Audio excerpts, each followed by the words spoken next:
boys here with the concrete blocks, so put these chains back on and we'll get the last of them off. There's only 5 on this load. Got a wee party of cows following me this morning. Morning, Holly!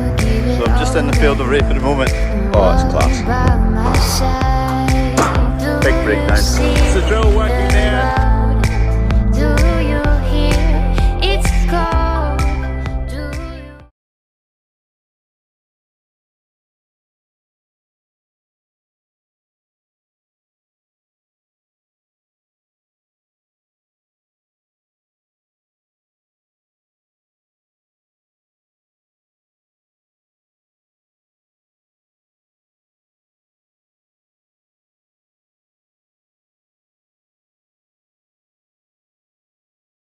That can be today's question of the day. That sign that the old man did, what does that mean? So they're all here now, all the blocks. There's 33, 34 of them, 1.2 metres wide, so about 40 metres worth. This is a corner section, so this profile here, and that mates with that profile there. And so you can make a T-junction to make 2 separate bays off of a wall that you've made of these already. We don't necessarily need one section, but a corner section, but we thought might as well order one. We'll use it at some point. Just going to check what this paint's like, whether it's cured, if I can dig my nail into it. Yeah, I can still dig my nail into it, so still needs a wee bit of time to cure properly. Gonna fiddle about with the bar for a wee bit until Dad's free. He's talking to the police at the moment. They're out for the farm shop. There's been a few people stealing things recently, so we've got them on camera. We usually get them on camera and then get the car's number plates. Just shifting this pile over to here, because eventually there'll be a panel that goes up on that wall. We'll shift this round just now.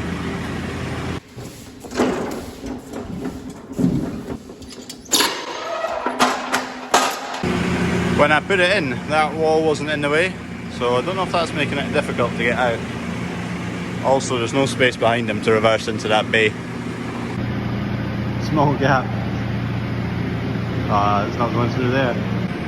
He's going to get it into crab steer, so if I get him to point that way, horizontally, a kind of 30-degree angle to the bay, crab steer it forwards, so then change the steering back to normal, swing it around here, swing it in, easy as that. It's taking a bit of manoeuvring. We're changing tactics, so we're swinging this way and trying to swing it around there, but that board's in the way. So we're going to come this way, swing it around this corner and back in, hopefully. Tight as heck. We got it in, but wow, that was tight. Just a lot of obstacles in the way. Just back at the bar now, and Lulu's picked a interesting position to lie down. Under the workbench, next to the rat poison. Back doing the bar there, so this is the countertop, this is upside down at the moment. These pieces here join the planks together, and then flip it upside down, and they're also in a position that they sit flush against the frame of the bar, so it slots in really nice. That's the plan, should do.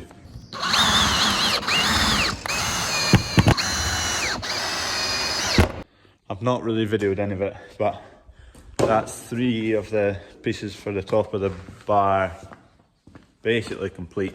Need to cut a wee notch underneath, but otherwise it's not bad. Been at this bar for a while, just trying to finish off the top. Still needs a stain on it, and there's some notches to cut out at the bottom to square it into place, but position wise it's good. I've put boards underneath that kind of lock it into place. See down there? So they lock with the metal there on either side. Kind of keeps it in position, so they're bang on where they're meant to be. Same for those 2 pieces, still got 2 to make. I've also ordered quite a few bits for it. It's needing lighting and various other bits and bobs, so I was scrolling through eBay and Amazon for a while, ordering a few bits, but that's all ordered, coming soon. And then I need to make a few upstands with metal from here up to make a kind of carousel type look. Department are coming out this morning to check on that cow that got injected for TB, so fingers crossed it's an all clear. Cherry picker and scissor lift have just arrived. This one and this one. So you can see this edge of the shed now. It's been the steel's been taken away, so that's left a flush edge, and then that'll be fine for the next lot of concrete to mate up against. Digger guys are coming today, I think, to prep the edges and prep all around here for concrete coming on the 16th, which is 4 or 5 days from now. So we've got the one we're wanting in for the TB test. We've managed to get her in, and then there's another one in here with a sore leg. So I'm just going to go and pick up Dad with a quad bike and we'll just walk her in. She's that sore in her leg, she won't be moving quick. Lot of drivers off. Still got one scissor lift on there. Obviously not for us. Just going to grab the penicillin for the cow with the lame leg. And the vet's coming soon. She's just getting a dose of Ultrapen, long-lasting penicillin that should hopefully clear up her leg issue.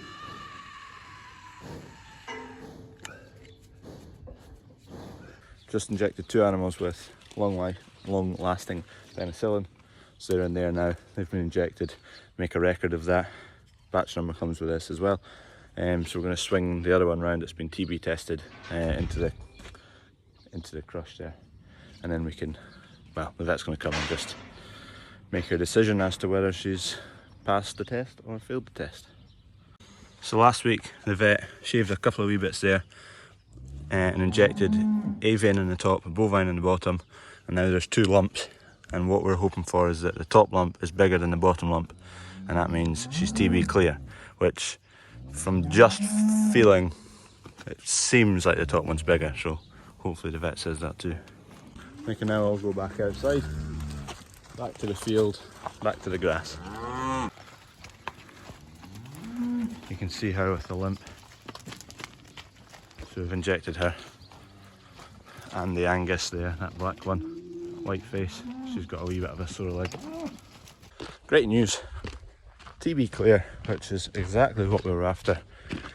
Also injected 2 cattle because they had sore legs. We checked them, checked their feet, checked between their hoofs for any stones, checked for any pus or cuts or serious swelling. We couldn't really see any, so we've just given them a penicillin injection, long-lasting penicillin, so that hopefully will clear the 2 of them up. Just shifting gates out of the way. The vet also took a test of our feeding just to check it's not got any animal matter in it, which is to do with BSE, and also she took a sample of the cattle based urine, and that was to test that we're not injecting them with anything we shouldn't be, and various other bits and bobs, just to check we're doing the right thing, which we've got nothing to hide, so let her do the sample there and the feeding sample. I forgot to get that cow's tag number, so we can put it in the records that she's had a 50ml injection of penicillin. So we need to record everything that we do in terms of medicine, what the cattle are getting, so just take her tag and then I can do that now. Just going to get the last of these bunker walls lifted up, like those ones over there. And there's 5 to do, and then that'll be them basically until we need to use them at harvest. That's the corner profile. Because there's a chunk of weight missing there, the kind of balance of it is shifted to the right, so that's why it can stay upright like that. Shouldn't fall over. If it does, well, not a good thing to fall onto actually.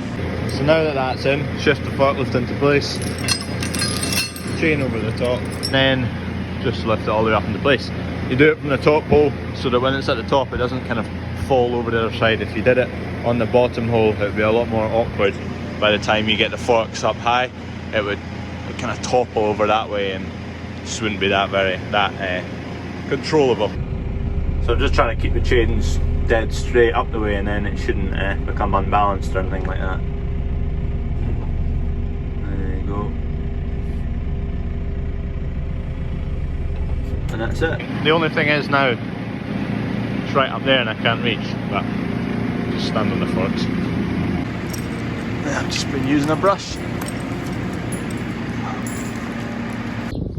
Just whacked a valve onto this pipe because with the hose there, the mains pressure would just kept blowing it off. So there's a valve there now, and hopefully that pop top will disappear. Currently doing bits for the bar now, so I'm kind of figuring out the carousel or whatever you call it, uprights, and a kind of spindly halo type shape up the top.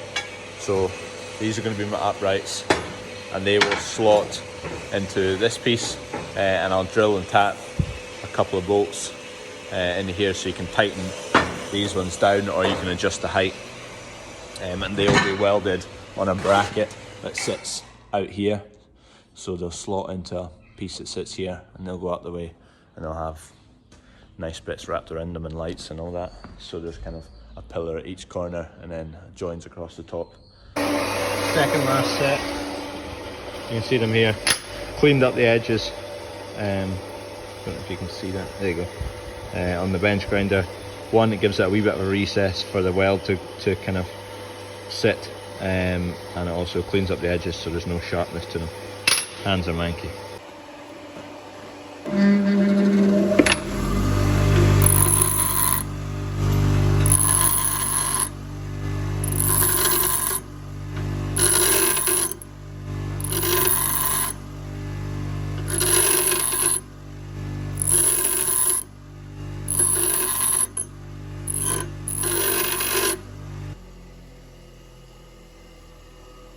That's it.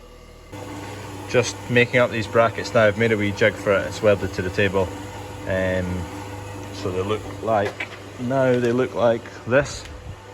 So that bracket there, and then I'm just drilling and tapping holes in the top so I can tighten these down onto the shaft that'll sit in there. So I'm using these drill bits, pretty handy. Drill in the end, and then they tap it then straight after. You drill a hole like that, and then it just taps the hole for you.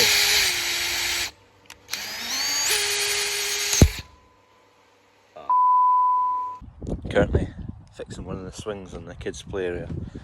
It's the old one. It was knackered and broken, so my brother had ordered a new one. Just put it on. Just some U-bolts, and there's a wee bushing in there as well. Done.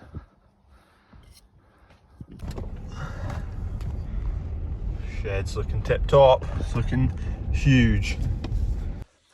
Made a bit of a meal of the questions in the last video. It was to do with the hopper, the creep feeder. I'll put the answer to that in this video in case you didn't see it. Why the top of this hopper lid has kind of got that cross shape in it, and it's basically each panel, each of these triangles is tapered up to a point in the middle, and it adds a lot of rigidity than just a straight piece. If you're a straight flat piece, it's really flimsy, and that adds a lot of rigidity to it.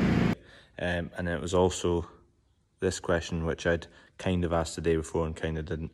Anyway, this is a thread pitch gauge, pitch gauge, whatever you want to call it. But basically, you're lining up these teeth with the threads. So I've got the right one already, but I'll just show you how it works. It's quite fiddly with one hand. That's easier. So the fact that they mesh in together, that means there's a 1.75mm pitch. So the distance between peak to peak on each thread is 1.75mm. So now that you've got the pitch, you can pick up the right die, and you need the right diameter as well. So this is a 1.75mm die, M12, so 12mm diameter, and you can cut a thread. So that'd be for cutting a bolt. You could also get a tap and cut thread a hole so you can put a bolt into it. Anyway, that's everything for today. Thanks for watching. If you're not subscribed, click subscribe. There's like 60% of you are not subscribed, so shoot for 500 subscribers. Click that red button.